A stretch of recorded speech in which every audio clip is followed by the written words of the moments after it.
നമസ്കാരം. നെഞ്ചിരിച്ചിൽ, പൊളിച്ച് തികട്ടൽ, ഭക്ഷണം ഇറക്കാനുള്ള ബുദ്ധിമുട്ടൊക്കെ ഒരുപാട് പേരെ അനുഭവിക്കുന്ന ഒരു പ്രശ്നമാണ്.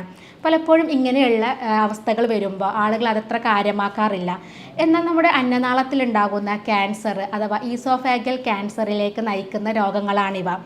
ഓരോ വർഷവും ആയിരക്കണക്കിന് ആളുകളിൽ ബാധിക്കുന്ന ഒരു ക്യാൻസറാണ് അന്നനാളത്തിലുണ്ടാകുന്ന ഈ ക്യാൻസർ എന്ന് പറയുന്നത്.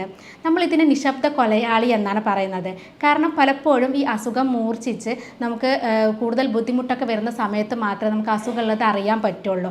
അപ്പോൾ അതുകൊണ്ട് തന്നെ ഈ അന്നനാള ക്യാൻസർ ആർക്കൊക്കെയാണ് വരുന്നത്, ഹൈ റിസ്ക് ആയിട്ടുള്ള ആളുകൾ ആരൊക്കെയാണ്, അത് നമുക്ക് വരാതെ എങ്ങനെ തടയാമെന്നാണ് ഇന്ന് വീഡിയോയിലൂടെ പറയുന്നത്. ഞാൻ doctor Semiya, doctor Basil's homeo hospital, Pandikkad, Malappuram ജില്ല.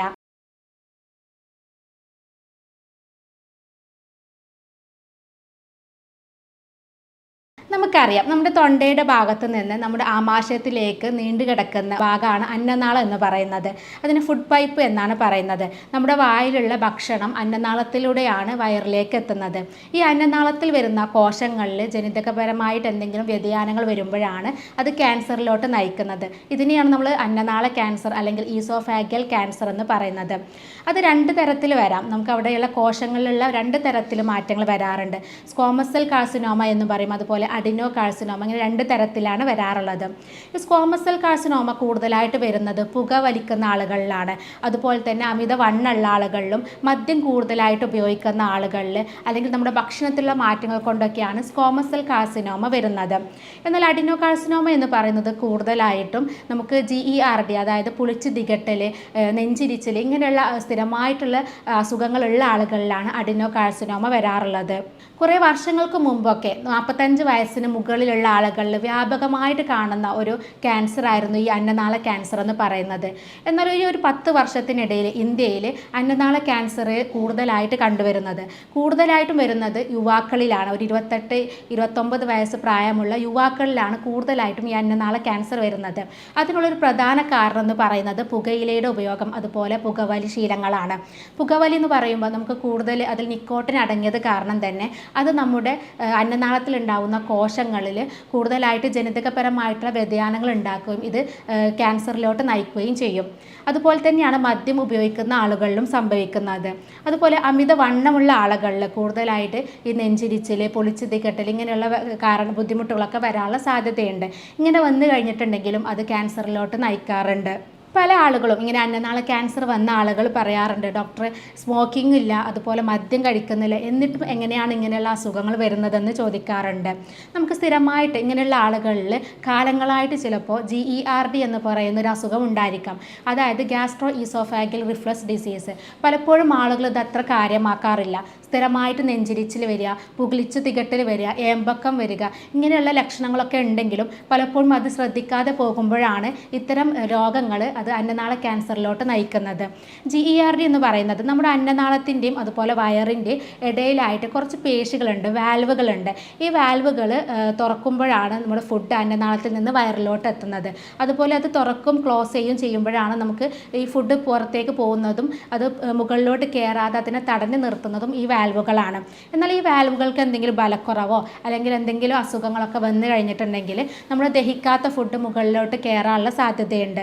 അല്ലെങ്കിൽ നമ്മുടെ വയറിലുള്ള ആസിഡ് മുകളിലോട്ട് കയറിയിട്ട് ആ ഭാഗത്ത് നീർക്കെട്ട് വരും. ഇങ്ങനെ നീർക്കെട്ട് വരുമ്പോൾ നമ്മൾ അതിനെ പറയാം ഈസോഫാഗൈറ്റിസ് എന്നാണ്. അങ്ങനെ സ്ഥിരമായിട്ട് ഇങ്ങനെ നീർക്കെട്ട് വന്നു കഴിഞ്ഞിട്ടുണ്ടെങ്കിൽ ആ ഭാഗത്ത് കുറേ കാലങ്ങൾ കഴിയുമ്പോൾ ജനിതകമായിട്ടുള്ള വ്യതിയാനങ്ങൾ വരികയും അത് ക്യാൻസറിലോട്ട് നയിക്കുകയും ചെയ്യും. അതുകൊണ്ടാണ് ഈ പുകവലി, മദ്യപാനം ഇല്ലെങ്കിൽ പോലും ഇത്തരം ലക്ഷണങ്ങളുള്ള ആളുകളിൽ ക്യാൻസർ വരാനുള്ള സാധ്യതയുള്ളത്. അതുപോലെ ചെറുപ്പത്തിൽ ആസിഡൊക്കെ കുടിച്ച ഒരു ഹിസ്റ്ററി ഉള്ള ആളുകളിൽ ഇങ്ങനെ ആസിഡ് കുടിച്ച് കഴിഞ്ഞിട്ടുണ്ടെങ്കിൽ നമ്മുടെ അന്നനാളം ചുരുങ്ങാനുള്ള സാധ്യതയുണ്ട്. ഇപ്പോൾ വർഷങ്ങൾ കഴിയുമ്പോൾ ഈ ഭാഗത്ത് ക്യാൻസർ വരാനുള്ള സാധ്യതയുണ്ട്. അതുപോലെ തന്നെ അക്ലേഷ്യ കാർഡിയ എന്ന് പറയുന്ന അസുഖം വന്നു കഴിഞ്ഞിട്ടുണ്ടെങ്കിലും അത് പിന്നീട് ക്യാൻസറിലോട്ട് നയിക്കാറുണ്ട്. പിന്നെ ചില ജോലികൾ സ്ഥിരമായിട്ട് ചെയ്യുന്ന ആളുകൾ, അതായത് ഇപ്പോൾ പെട്രോൾ പമ്പിലൊക്കെ സ്ഥിരമായിട്ട് ജോലി ചെയ്യുന്ന ആളുകൾ ഈ ഗ്യാസ് ഇങ്ങനെ സ്ഥിരമായിട്ട് ശ്വസിക്കുന്നത് കാരണം അത് അന്നനാളത്തിൽ പ്രശ്നങ്ങൾ ഉണ്ടാക്കുകയും അത് ക്യാൻസർ പോലെയുള്ള അസുഖങ്ങളിലേക്ക് നയിക്കും. കാണിക്കാറുണ്ട്. അപ്പോൾ ഒരു 90% ആളുകളിലും അന്നനാള ക്യാൻസർ വരുന്നത് സ്മോക്കിങ്ങും അതുപോലെ തന്നെ മദ്യപാനമുള്ള ആളുകളിലാണ്. അപ്പോൾ ഇങ്ങനെയുള്ള അന്നനാള ക്യാൻസർ വരാൻ ഹൈ റിസ്ക് ആയിട്ടുള്ള ആളുകളും ഇത്തരം ആളുകൾ തന്നെയാണ്. അതായത് ഈ പുകവലി സ്ഥിരമായിട്ട് ഉപയോഗിക്കുന്ന ആളുകൾ, അതുപോലെ മദ്യപാനമുള്ള ആളുകളിൽ, അതുപോലെ തന്നെ അമിത വണ്ണമുള്ള ആളുകളിലൊക്കെ ഈ ക്യാൻസർ വരാനുള്ള സാധ്യതയുണ്ട്. അപ്പോൾ ഇത്തരം ആളുകൾ ഹൈ റിസ്കിൽപ്പെട്ട ആളുകളാണ്. അപ്പം ഇങ്ങനെയുള്ള ആളുകൾ 1-2 മാസം കൂടുമ്പോൾ ഇത്തരം സ്ക്രീനിങ് ടെസ്റ്റുകൾ, എൻഡോസ്കോപ്പി പോലെയുള്ള സ്ക്രീനിങ് ടെസ്റ്റുകൾ ചെയ്തിട്ട് അസുഖം ഇല്ല എന്നുള്ളത് ഉറപ്പ് വരുത്തേണ്ടതാണ്. കാരണം നമ്മൾ നേരത്തെ പറഞ്ഞു, ഇതൊരു നിശബ്ദ കൊലയാളിയാണ്. നമുക്ക് അസുഖങ്ങൾ വന്നു കഴിഞ്ഞ് അതിൻ്റെ ലക്ഷണങ്ങളൊക്കെ തുടങ്ങിക്കഴിഞ്ഞ് രോഗം മൂർച്ഛിച്ച് കഴിഞ്ഞാൽ മാത്രമേ നമുക്ക് അവിടെ ക്യാൻസർ ഉണ്ടെന്നുള്ളത് മനസ്സിലാക്കാൻ പറ്റുള്ളൂ. അപ്പം അതുകൊണ്ട് തന്നെ ഇത്തരം സ്ക്രീനിങ് ടെസ്റ്റുകൾ ചെയ്യുന്നത് ഇത്തരം രോഗങ്ങളില്ല എന്നുള്ളത് ഉറപ്പ് വരുത്താൻ നല്ലതാണ്. ഇനി അന്നനാള ക്യാൻസർ വന്നു കഴിഞ്ഞാൽ പല ലക്ഷണങ്ങളും കാണിക്കാം. അതിലൊരു പ്രധാന ലക്ഷണം എന്ന് പറയുന്നത് ഭക്ഷണം ഇറക്കാനുള്ളൊരു ബുദ്ധിമുട്ടാണ്. ചില ആളുകളിൽ അത് തുടക്കത്തിൽ കാണിക്കാറുണ്ട്. ചില ഭക്ഷണങ്ങളൊക്കെ കഴിക്കുമ്പോൾ ബുദ്ധിമുട്ട് വരാം. പക്ഷേ അത് പലപ്പോഴും ആളുകൾ ഇപ്പോൾ ചോറൊക്കെ കഴിക്കാൻ ബുദ്ധിമുട്ട് വരുമ്പോൾ ആളുകൾ അത് കഞ്ഞിയിലോട്ട് മാറും. എന്നാലും അത് പ്രത്യേകിച്ച് ചികിത്സയൊന്നും എടുക്കില്ല. പിന്നീട് അത് കുറച്ച് കാലങ്ങൾ കഴിയുമ്പോഴാണ് തീരെ വെള്ളം പോലും ഇറങ്ങാൻ പറ്റാത്തൊരു ബുദ്ധിമുട്ട് വരാറുള്ളത്. അതുപോലെ തന്നെ നമുക്ക് ഭക്ഷണം ഇറക്കാനുള്ള വേദന അനുഭവപ്പെടാറുണ്ട്. നമുക്ക് ചെസ്റ്റിൻ്റെ ഭാഗത്ത് വേദന വരാം, അതല്ലെങ്കിൽ നട്ടലിൻ്റെ ഭാഗത്ത് വേദന വരാം. ഇങ്ങനെയുള്ള ലക്ഷണങ്ങൾ ഉണ്ടെങ്കിലും അത് അന്നനാള ക്യാൻസറിലോട്ട് നയിക്കാം. അതുപോലെ തന്നെ നമുക്ക് മലത്തിൽ ബ്ലീഡിങ് ഉണ്ടെങ്കിലും, അതുപോലെ കറുപ്പ് കളറിലുള്ള മലമാണ് പോകുന്നതെങ്കിലും അത് ക്യാൻസറിൻ്റെ ഒരു ലക്ഷണമാണ്. അതുപോലെ തന്നെ മറ്റ് ക്യാൻസറിനെ പോലെ തന്നെ അമിതമായിട്ടുള്ള ക്ഷീണം, ശരീരം മെലിഞ്ഞു പോവുക, ഇങ്ങനെയുള്ള ലക്ഷണങ്ങൾ ഉണ്ടെങ്കിലും അത് കറക്റ്റായിട്ടുള്ള ടെസ്റ്റുകൾ ചെയ്ത് ഈ അസുഖം ഇല്ല എന്നുള്ളത് ഉറപ്പ് വരുത്തണം.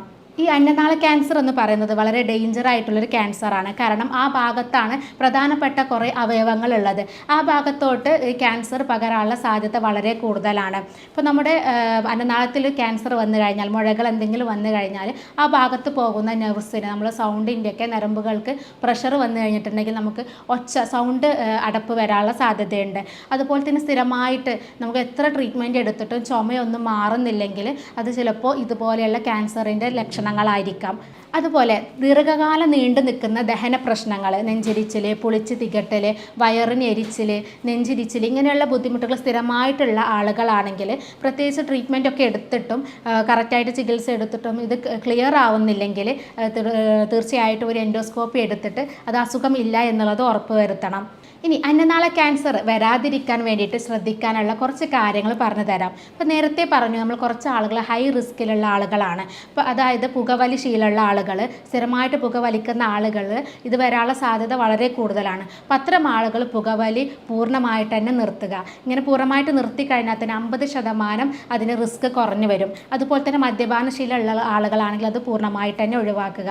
പിന്നെ ഇത്തരം ജോലിയൊക്കെ ചെയ്യുന്ന, അതായത് ഈ പെട്രോൾ പമ്പിലൊക്കെ നിൽക്കുന്ന ആളുകൾ, അല്ലെങ്കിൽ കൂടുതൽ കെമിക്കൽസ് ഒക്കെ ഉണ്ടാക്കുന്ന ഫാക്ടറിയിലൊക്കെ ജോലി ചെയ്യുന്ന ആളുകളാണെങ്കിൽ 1-2 മാസം കൂടുമ്പോൾ സ്ഥിരമായിട്ട് അതിൻ്റെ സ്ക്രീനിങ് ടെസ്റ്റുകൾ കറക്റ്റായിട്ട് തന്നെ എടുക്കുക.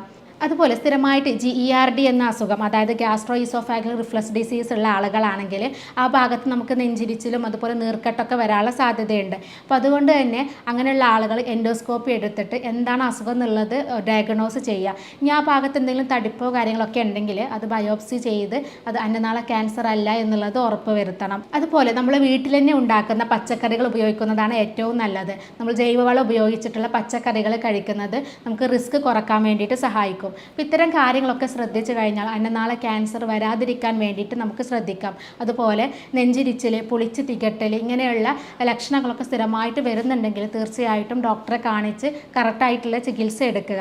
ഇനി ചികിത്സയിലേക്ക് വരികയാണെങ്കിൽ നമ്മൾ നേരത്തെ പറഞ്ഞു ഗ്യാസ്ട്രോ ഈസോഫാഗൽ ഡിസീസ്, അതായത് പുളിച്ച് തികട്ടുക, ഇങ്ങനെയുള്ള ബുദ്ധിമുട്ടുകളൊക്കെ ഉള്ള ആളുകളാണെങ്കിൽ, ആസിഡ് റിഫ്ലക്സ് ഒക്കെ ഉള്ള ആളുകളാണെങ്കിൽ അത് കാലത്തിൽ ഫലപ്രദമായിട്ടുള്ള ചികിത്സ ലഭ്യമാണ്. നമ്മളിവിടെ ചെയ്യുന്നത് രോഗിയുടെ ശാരീരികവും മാനസികവുമായിട്ടുള്ള കാര്യങ്ങൾ പഠിച്ച് യൂറോപ്യൻ നിർമ്മിത സോഫ്റ്റ്വെയർ ഉപയോഗിച്ചാണ് കറക്റ്റായിട്ട് ചികിത്സ കൊടുക്കുന്നത്. അപ്പോൾ അതുകൊണ്ട് തന്നെ ഇത്തരം രോഗങ്ങൾ, GERD പോലെയുള്ള രോഗങ്ങളൊക്കെ നമുക്ക് പൂർണ്ണമായിട്ട് തന്നെ മാറ്റിയെടുക്കാൻ പറ്റും. അപ്പോൾ അത്തരം രോഗങ്ങളുള്ള ആളുകൾ, സ്ഥിരമായിട്ടുള്ള ആളുകളാണെങ്കിൽ അത് കറക്റ്റായിട്ട് ഇങ്ങനെ ചികിത്സ എടുത്ത് മാറ്റിയെടുക്കുക. എന്നാൽ അത് പിന്നീട് അന്നനാള ക്യാൻസർ പോലെയുള്ള ഡേഞ്ചർ ആയിട്ടുള്ള അസുഖങ്ങളിലേക്ക് ഇത് പോകില്ല. അപ്പോൾ ഇതുമായി ബന്ധപ്പെട്ട എന്തെങ്കിലും സംശയങ്ങളോ എന്തെങ്കിലും ഉണ്ടെങ്കിൽ താഴെ കാണുന്ന നമ്പറിൽ ബന്ധപ്പെടാവുന്നതാണ്. സ്നേഹത്തോടെ doctor Semiya, doctor Basil's homeo hospital, Pandikkad, Malappuram ജില്ല.